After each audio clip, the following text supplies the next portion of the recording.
අයිබෝන් පුතේ අපි කතා කරමු ප්‍රෝටීන ගැන. ඒකෝද ප්‍රෝටීන වල මූලද්‍රව්‍ය සංයුතිය වෙන්නේ පුතේ කාබන් තියෙනවා, ඊට පස්සේ හයිඩ්‍රජන් තියෙනවා, ඔක්සිජන් තියෙනවා, නයිට්‍රජන් තියෙනවා. කාබන් ඊට පස්සේ හයිඩ්‍රජන්, ඔක්සිජන් සහ නයිට්‍රජන් තියෙනවා. ඊට පස්සේ පුතේ ප්‍රෝටීන හැදිලා තියෙන්නේ ඇමයිනෝ අම්ල බහුවර්ගීකරණය කරලා. ඇමයිනෝ අම්ල බහුවර්ගීකරණයෙන් තමයි හැදෙන්නේ. ඇමයිනෝ අම්ල බහුවර්ගීකරණයෙන් හැදෙනවා. ඇමයිනෝ අම්ල බහුවර්ගීකරණ.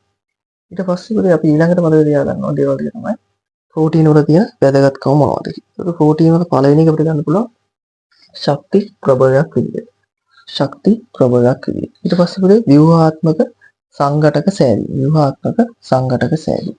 ඊට පස්සේ එන්සයිම් ලෙස ක්‍රියා කිරීම. එන්සයිම් ලෙස ක්‍රියා කිරීම. ඊට පස්සේ හෝමෝන ලෙස ක්‍රියා කිරීම. හෝමෝන ලෙස ක්‍රියා කිරීම. ඊළඟට ප්‍රතිදේහ ලෙස ක්‍රියා කිරීම.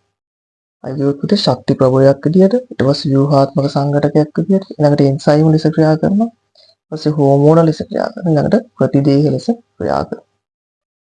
ඊට පස්සේ පුතේ අපි ප්‍රෝටීන අඩංගු ආහාර කීපයක් උදාහරණ විදිහට මතක තියාගන්න පුළුවන්. මස්, මාළු, ඊට පස්සේ බිත්තර, සුදු පාටි. මස් ගන්න පුළුවන් අපිට. ඊට පස්සේ මාළු, බිත්තර, සුදු පාටි අපිට මතක තියාගන්න පුළුවන් ප්‍රෝටීන අඩංගු ආහාර විදිහට. ඊට පස්සේ පුතේ එන්සයිම.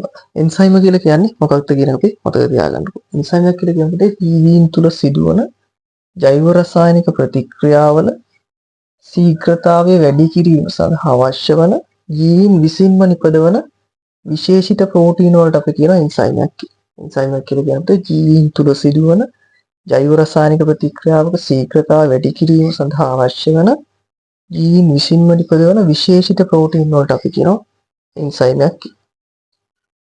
ඊට පස්සේ පුතේ එන්සයිම කියලා කියන්නේ සියලුම එන්සයිම හැදිලා තියෙන්නේ ප්‍රෝටීන වලින්. සියලුම එන්සයිම හැදිලා තියෙන්නේ ප්‍රෝටීන වලින්.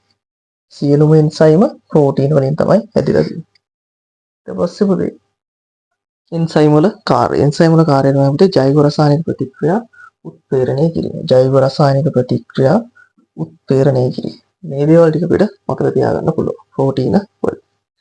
ඒ පුතේ channel එක subscribe කරන්න කියලා ආරාධනා කරනවා. අපි ලබන සතියේ ඊළඟ වීඩියෝ එකේ හමු වෙමු.